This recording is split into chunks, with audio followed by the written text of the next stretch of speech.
और इसके साथ ही अब बढ़ेंगे आज के अगले सेगमेंट में, जो कि है रसोई के जादुई नुस्खे।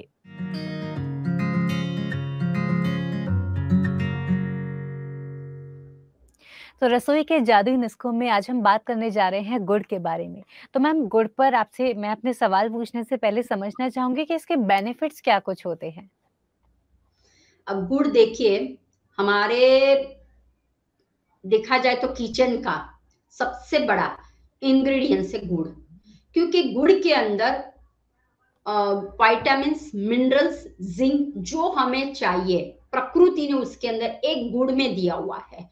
तो गुड़ के अंदर आयरन की मात्रा प्रचुर है, कैल्शियम की मात्रा प्रचुर है, कॉपर की मात्रा है, जिंक है, और फिर फास्फोरस है, मैग्नीशियम, एवरीथिंग, सब कुछ जो हमें विटामिन मिनरल्स चाहिए वो है। दूसरा, गुड़ इज एंटीऑक्सीडेंट का भी काम करता है, एंटी यानी कि वायरस हो, एंटी बैक्टीरियल हो, ऐसा भी वो काम करता है।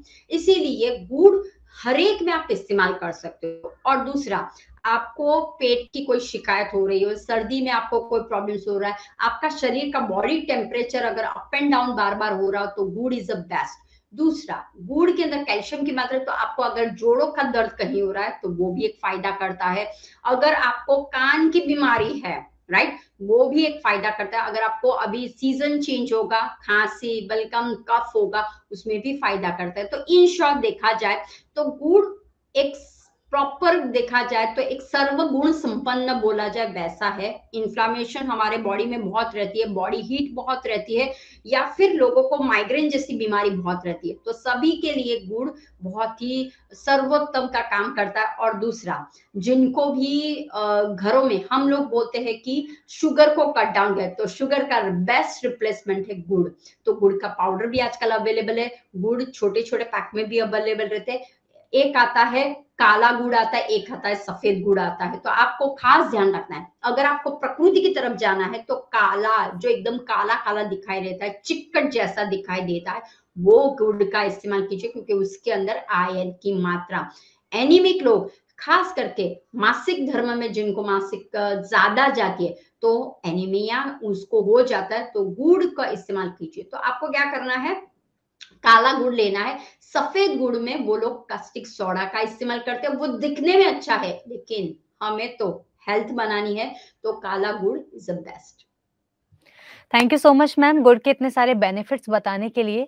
लेकिन अब मैं आपसे कुछ सवाल पूछना चाहूँगी जो गुड़ से ही संबंधित है, जो कई बार लोगों के मन में उठते हैं। तो मेरा आपसे पहला सवाल है कि क्या डायबिटिक लोगों को गुड़ खाना चाहिए? देखिए, डायबिटिक लोगों को हमेशा प्रश्न सताता रहता है कि शुगर जी। नहीं खाना है और गुड़ क्या करे, या हनी, तीन प्रश्न रहते रहते हैं कि गुड़ खाए कि ना खाए।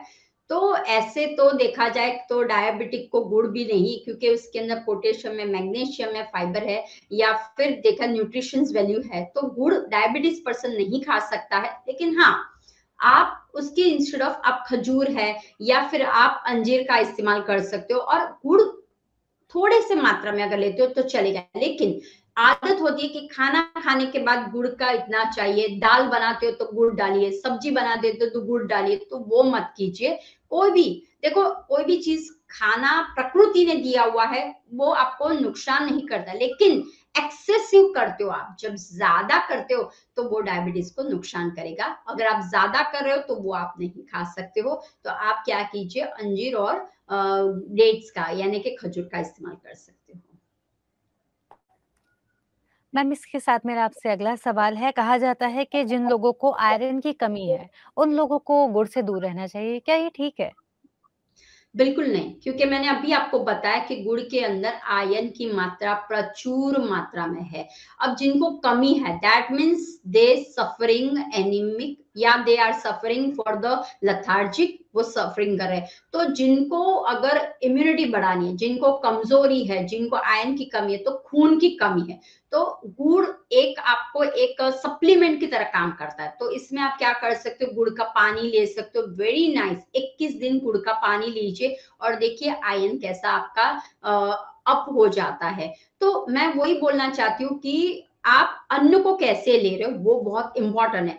अगर आप लगातार गुड़ पे गुड़ पे, तो गुड़ की प्रकृति हीट है, तो वो क्या होगा, हीट बढ़ने लगेगा। आपको सिर्फ 21 दिन गुड़ का पानी पीना है। और दूसरा, और भी अगर आपका आयरन कम, तो और भी हीमोग्लोबिन कम है आपका, तो आप क्या कर सकते हो, जो दही खाते हो आप, गाय का दही खाते हो, उसके अंदर गुड़ को मिला दीजिए, मिक्स कर दीजिए और फिर कंज्यूम करिए, और फिर देखिए आपको कैल्शियम, आयरन और सब कुछ आपको ऐसे ही प्रकृति दे देगा। मैम जैसा कि आपने बोला कि गुड़ की प्रकृति थोड़ी-सी गर्म होती है, तो क्या इसको गर्मियों में इसका सेवन किया जा सकता है या नहीं? अब देखिए, गुड़ की प्रकृति ऐसे गर्म आप बोलोगे, राइट? कि ठंडी में ही आप बनाते हो, राब बनाते हो, ठंडियों में ही आप कुछ ना कुछ गोंद के साथ गुड़ को मिक्स करते हो, या फिर आप जिंजर के साथ यूज करते हो, लेकिन आप गर्मियों में भी इस्तेमाल कर सकते हो गुड़ को। ऐसा नहीं है, जैसे कि आपने बेल का शरबत बनाया, सौंफ का शरबत बनाया, तो आप क्या डालोगे, आप डालोगे शुगर डालोगे, तो इंस्टेड ऑफ शुगर आप गर्मियों में भी गुड़ का इस्तेमाल कर सकते हो, उससे लू भी नहीं लगती है। अगर आपने बेल का शरबत बनाया, आपने सौंफ का बनाया, आपने बिली का शरबत बनाया हुआ है, तो वो आपको फायदा करेगी। गन्ने का रस आपके पास है, तो उसमें भी गुड़ का है, तो आपको ऐसा नहीं है कि उसकी ऐसा देखा जाए उसकी प्रकृति ऐसी है, लेकिन आप गर्मियों में भी उसका अच्छी तरह से इस्तेमाल कर सकते हो, एज अ टॉक्सिन्स रिलीज के लिए भी आप कर सकते हो। दूसरा, हमारे किचन में हर्ब्स होते हैं, जैसे कि लौंग है, इलायची है, या आपके पास ऐसे स्पाइसेस अवेलेबल रहते हैं, तो वो क्या हम नहीं यूज कर सकते, कर सकते हो, लेकिन एक मेजरमेंट की तरह आपको यूज करना है, राइट? कि जैसे हमारे शरीर में तापमान बढ़ने लगा, हम गुड़ का इस्तेमाल ज्यादा करेंगे, हमारे शरीर के अंदर तापमान कम होना है, हम गुड़ का इस्तेमाल कम करना शुरू कर देंगे। तो आपको बस वो देखना है सीजन कौन सी है, कैसे कितने प्रमाण में आपको यूज करना है वो देखना है, कौन सा रोग है, कहाँ पे आप रहते हो, कौन सा एरिया है, तापमान कैसा, वो भी हमें देखना पड़ता है। तो ऐसा कुछ नहीं है कि गर्मियों में सीजन में आप खाइए, हाँ, प्रमाण को आपको देखना है, तो वो आपको चेक करना है। मैम आपसे जानना चाहूँगी कि क्या कब्ज़ और डायरिया में गुड़ का कैसा महत्व होता है? मतलब कि अगर हम गुड़ को ज़्यादा लेते हैं तो क्या कब्ज़ या डायरिया हो सकता है? नहीं, एक्चुअली देखा जाए तो शरीर में अगर गंदगी होगी, शरीर में कहीं ना कहीं टॉक्सिन्स आ जाते हैं, अमेरिकन टॉक्सिन्स, जो पानी के हो, या फिर आप अन्न में कुछ मिश्रण कर लिया हो, विजातीय द्रव्य आपके भीतर में आ जाता है, जो हमें नहीं मिक्स एंड मैच करना, वो भी हम खा लेते हैं। जैसे कि दही खाया और उसके साथ ओनियन को आपने ले लिया हो, तो वो विजातीय द्रव्य है, राइट? तो वो हम जब मिक्स करते तो क्या होता है, कुछ ना कुछ भेलसेल हो जाती है, तो आपको डायरिया होता है। अब देखिए, जब आपको डायरिया हुआ हो, अतिसार हुआ हो, या फिर आपको कॉन्स्टिपेशन, तो गुड़ में डाइजेशन के रिलेटेड प्रॉब्लम्स एनी हो, वो गैस हो, एसिडिटी हो, या फिर कॉन्स्टिपेशन हो, उसको इम्प्रूव करने के लिए, यानी कि डाइजेशन को इम्प्रूव करने के लिए गुड़ बहुत ही अच्छा है। तो जब आप कोई ऐसा वाटर लेते हो, उसे बोलते हैं टॉक्सिन्स वाटर्स, या फिर काढ़ा बनाते हो या डिटॉक्स वाटर लेते हो, तो उसके अंदर आप क्या कीजिए, गुड़ को डाल दीजिए। जैसे कि दोनों को अगर फायदा करना हो, कि आपका लूज मोशन हो रहा है, अतिसार हो रहा है, और आपको कॉन्स्टिपेशन भी है, तो आप क्या करें, मेथी दाना, ध्यान रखिए, मेथी दाना में दो रूप है, जैसे मैंने आपको अभी बताया कि एक के अनेक रूप है, आप कब कैसे इस्तेमाल करते हो उसको देखना है। जैसे कि एक एग्जांपल बताती हूँ कि पपैया, केला। अब ये आप सोचो कि मैम मुझे तो अतिसार हुआ है, तो मैं केला कैसे खा सकती हूँ क्योंकि लूज है, नहीं, केला बांधने का काम करता है, पपैया भी बांधने का काम है, क्योंकि उसके अंदर एंजाइम्स है, राइट? तो वो दोनों में काम करता है, एक तो निकालने में काम करता है और एक बांधने में काम करता है, लेकिन कौन से समय पे आप लेते हो वो बहुत इंपॉर्टेंट है, कितना लेते हो वो इंपॉर्टेंट है। तो आपको क्या करना है, अगर कॉन्स्टिपेशन और डायरिया जैसा लग रहा है, तो आपको एक ग्लास पानी में मेथी दाना डाल दीजिए, जीरा डाल दीजिए, धनिया डाल दीजिए और गुड़ डाल दीजिए, उसको मिक्स अच्छी तरह से कर लीजिए, और उसके बाद जब नीचे स्क्वीज द लेमन कर दीजिए और पी लीजिए। धीरे धीरे क्या होगा, आपका डायरिया है या फिर तो गंदगी जब तक नहीं निकलती, तब तक वो लूज होगा। जैसे ही ये मिलेगा वो क्या करेगा, बांधने का काम करेगा और धीरे धीरे क्या होगा, आपकी जो गंदगी जो है वो निकल जाएगी और फिर बंद आ जाएगा। लेकिन खास ध्यान रखना, अतिसार क्यों होता है, जब शरीर में गंदगी बढ़ जाती है, तो उसे स्टॉप मत कीजिए। काफी लोग जैसे ही डायरिया हो जाते हैं वो टैबलेट को लेते थे। अब क्या होता है, आपके भीतर में टॉक्सिन है इसीलिए निकल रहा है ना, उसे निकल जाने दीजिए और एक दिन के लिए उपवास कर लीजिए।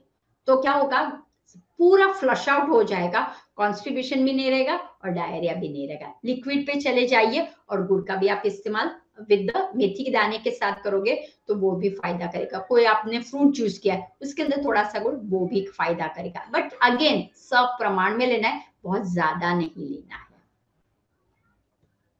मैम इसके साथ ही मेरा आपसे आखिरी सवाल है कि खाँसी और ज़ुकाम में हम कैसे गुड़ का इस्तेमाल करें?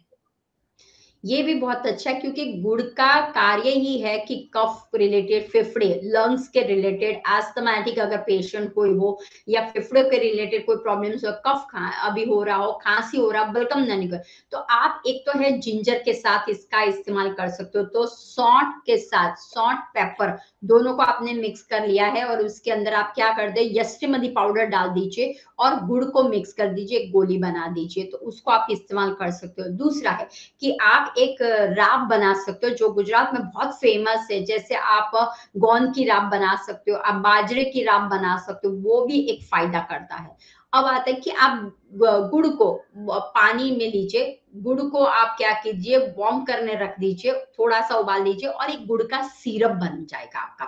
तो ये जो सिरप है वो अगर आपका बच्चा बहुत छोटा है तो वो ऐसे तो लेगा नहीं, तो आपको क्या आदत रखनी है, एक सिर्फ गुड़ का सिरप, गोंद का गुड़ का एक सिरप उसको पिला देना है, तो उसको काफी सारा, एक तो डाइजेशन बहुत अच्छा रहेगा क्योंकि गुड़ में डाइजेशन इंप्रूवमेंट बहुत होता है। जब डाइजेशन प्रॉपर नहीं होता है, जब आपकी इम्यूनिटी प्रॉपर नहीं होती, तभी ये सारी बीमारियां बार बार जंप करती है। तो आपको क्या करना है, एक सिरप बना लिया, या आपने गुड़ का सिरप बना तो वो एक सिरप दे दिए, या फिर आप जैसे जिंजर को यानी कि अदरक का आपने काढ़ा बनाया हुआ, अदरक का टी बनाया, जिंजर एले बनाया, तो उसके अंदर आप गुड़ डाल दीजिए, ये सिरप को डाल दीजिए, हो गया। फिर आप जैसे आपने हल्दी ली, फिर आपने सौंठ लिया, हल्दी लिया, सौंठ लिया और आपने मरी पाउडर लिया, उसके अंदर ये गूंद को मिक्स कर दीजिए और वो दे दीजिए, वो भी खांसी आपकी निकाल। यानी प्रकृति के पास बहुत सारी वैरायटी है, सिर्फ आपको मिक्स एंड मैच करना है, देखना है कि क्या आप क्या मिक्स करते हो, तो आपको वो प्रॉब्लम से आप विमुक्त हो सकते हो। दवाइयों के पीछे मत जाइए, लेकिन हमारे किचन में बहुत से ऐसे हर्ब्स है, स्पाइसेस है या ऐसे थिंग्स अवेलेबल है कि जो आप instead of sugar, instead of ऐसी कोई बाहर से सप्लीमेंट्स लेते हैं, हम गुड़ का इस्तेमाल करें, हम हनी का इस्तेमाल करें तो वो ज्यादा अच्छा रहेगा।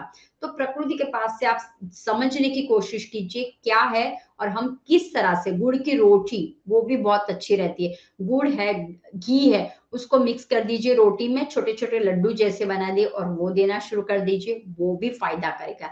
ब्लैक टी है, ग्रीन टी है, उसके अंदर भी गुड़ का डाल दीजिए। सिर्फ सो मैनी वे, आपको दूध नहीं लेना है, आपको शुगर नहीं लेना है, लेकिन पानी में आप गुड़ का इस्तेमाल कर सकते हो। Thank you so much ma'am, इतने सारे मिथ्स आपने क्लियर कर दिए और गुड़ को लेकर जो सबके मन में जितनी शंकाएँ होती हैं, वो भी आपने क्लियर कर दी। इसके साथ ही साथ आपने जितनी सारी इन्फॉर्मेशन आज हमारे साथ शेयर की है, मुझे लगता है वो हमारे लिए और हमारे सभी व्यूअर्स के लिए बहुत ज़्यादा फ़ायदेमंद साबित होगी। मैम आपका एक बार फिर से बहुत-बहुत धन्यवाद, अपना कीमती समय देने के लिए और यहाँ आने के लिए। बहुत-बहुत धन्यवाद मैम। थैंक यू, नमस्कार। तो दर्शकों आज के कार्यक्रम में बस इतना ही। जाते-जाते आपको बता देती हूँ कि आज हमने समझा कि वेजाइनल डिस्चार्ज या फिर लिकोरिया की समस्या जब होने लगती है तो इसको क्योर कैसे करें और किस तरह से हम इसको समझें कि और हमें कब इस पर ध्यान देना है, कब अलर्ट हो जाना है और कब इसको ठीक करने के प्रयास हमें जारी रखने हैं। और इसके साथ ही प्रकृति के समाधान में हमने आपके सवाल मैम से पूछे और आपकी समस्याओं के समाधान आपको दिए। उसके बाद हमने आप आज के थर्ड सेक्शन यानी कि आखिरी सेक्शन में गुड़ के फ़ायदे समझे और इसके साथ ही हमने गुड़ के लिए जो हमारी मिथ्स होती हैं, उसको भी समझा कि वो कहाँ तक ठीक है। तो दर्शकों, इसी के साथ आज के इस एपिसोड में तो इतना ही, लेकिन आप कहीं मत जाइएगा, बने रहिए हमारे साथ, पीएमसी हिंदी चैनल देखते रहिए। फिर से होगी आपसे मुलाकात नारी बैक टू नेचर के एक और एपिसोड के साथ। तब तक के लिए मुझे दीजिए आज्ञा और आप देखते रहिए पीएमसी हिंदी चैनल। नमस्कार।